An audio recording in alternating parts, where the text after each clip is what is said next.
Bonjour et bienvenue. Aujourd'hui, on va parler d'un sujet qui change tout dans le commerce, l'omnicanal. Alors non, ce n'est pas juste un mot à la mode, c'est une vraie révolution dans la façon dont les marques interagissent avec leurs clients.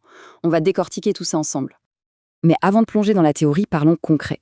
On a tous déjà vécu ça, non? Cette impression, cette frustration face à une marque où la main gauche ne sait pas ce que fait la main droite. Ah, les exemples classiques.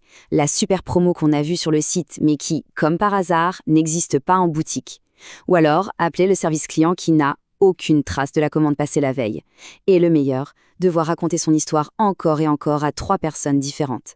Bref, tous ces petits cailloux dans la chaussure, ce sont les signes d'une expérience complètement éclatée. Et voilà, on met le doigt sur le problème central. C'est ce qu'on appelle le parcours client fragmenté. C'est exactement ça le souci. Cette expérience décousue, où chaque canal, le site web, le magasin, l'appli, semble être une planète différente. C'est un vrai casse-tête à l'heure du tout numérique. Et c'est précisément ce problème que les nouvelles stratégies cherchent à résoudre. Alors, la solution, c'est quoi? Eh bien, c'est une approche totalement unifiée. C'est ça, l'omnicanal. Allez, on regarde ça de plus près. L'omnicanal, en gros, c'est quoi? L'idée, c'est de proposer une expérience client qui soit complètement fluide, cohérente, sans la moindre anicroche, peu importe si on est sur le site, en magasin ou sur l'application mobile. Le but du jeu, c'est que le client soit au centre de tout et que tous les canaux de la marque tournent autour de lui en parfaite harmonie. Attention, il ne faut pas tout mélanger. Il y a le multicanal. Là, les canaux existent, mais chacun dans son coin. Ils ne se parlent pas. Ensuite, on a le cross-canal. C'est un peu mieux, les canaux commencent à échanger, à créer des ponts. Mais l'omnicanal, là, c'est le niveau supérieur. C'est l'intégration totale. Passer du site au magasin doit devenir aussi simple, aussi naturel que de passer du salon à la cuisine. Et pourquoi on insiste autant là-dessus? Tout simplement parce que les attentes des clients ont complètement changé.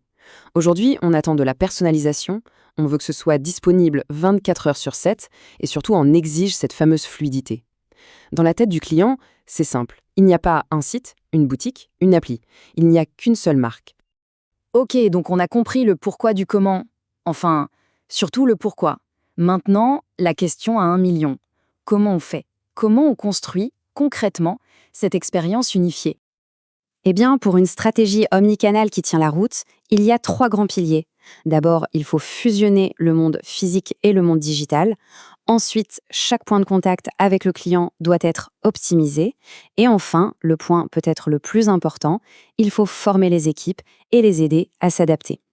Regardons le premier point, l'intégration. Et là, attention, on ne parle pas juste d'avoir le même logo partout. Non, non. On parle de transformer les boutiques en de vrais centres de service.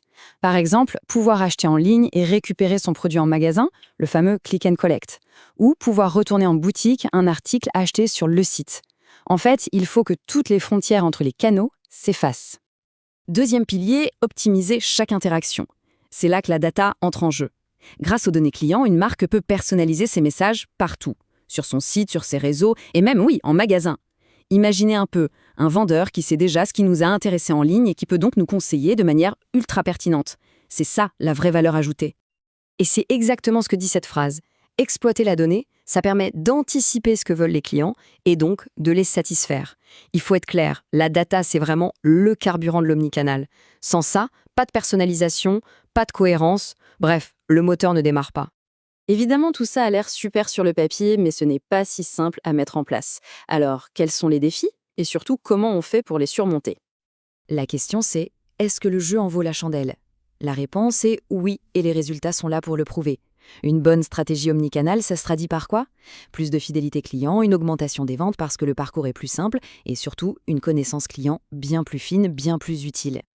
Mais, comme je le disais, il y a des obstacles. Les 2 plus gros, c'est d'abord de gérer efficacement toutes ces données, et il y en a des tonnes, et ensuite, c'est d'arriver à garantir cette expérience parfaitement cohérente partout, tout le temps.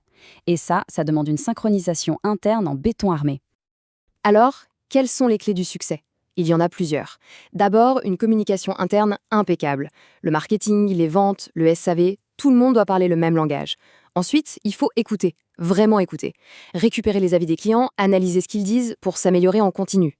Et enfin, la règle d'or, la clé de voûte de tout le système, le client.